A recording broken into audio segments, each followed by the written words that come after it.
the interesting side stories heading into Sunday's Super Bowl is the headgear worn by Wes Welker.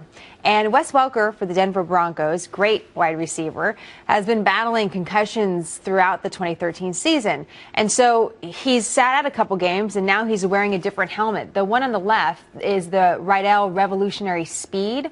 On the right is the Rydell 360. And it's pretty easy to see the difference between the two. The question is whether or not it makes a difference physiologically for a player if they wear a bigger helmet, if you will. Dr. David Samadi is here. I mean, we're oversimplifying it, saying it's just a bigger helmet, but that's what it obviously looks like. Do you think it's safer? Well, this is one size bigger than what it was before, and there could be probably some padding inside. But look, concussion is a serious problem, and I think a lot of people may or may not take it seriously. He just had a concussion not too long ago. Obviously, Super Bowl, you're not going to sit out. Right. So I think he's protecting himself, and this is a bigger size that probably there's some padding inside.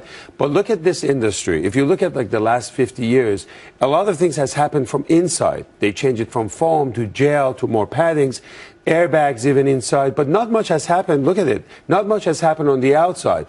And so there are some anti-concussion helmets coming up in the pipeline, but of course it's not going to be ready for this weekend.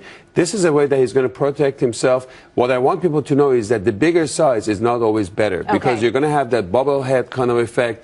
It's going to be made throw him off his balance. Right, the weight could be different. The weight is a little heavier. So there are those that say, Dr. Samadi, though, that it's less about the gear and more about how players use their bodies, how they actually hit. I mean, when you're playing the game of football, which is a rough and tough game, I mean, how much does the helmet really matter, whatever sort of design it is? So I think your point is well taken. The impact factor and the backlash on the brain, and this brain moving forth and back, what causes that kind of damage. And in long term, something called chronic traumatic encephalopathy, big name for future dementia, future memory loss. So this repeated impact, Jenna, is what you're worried about.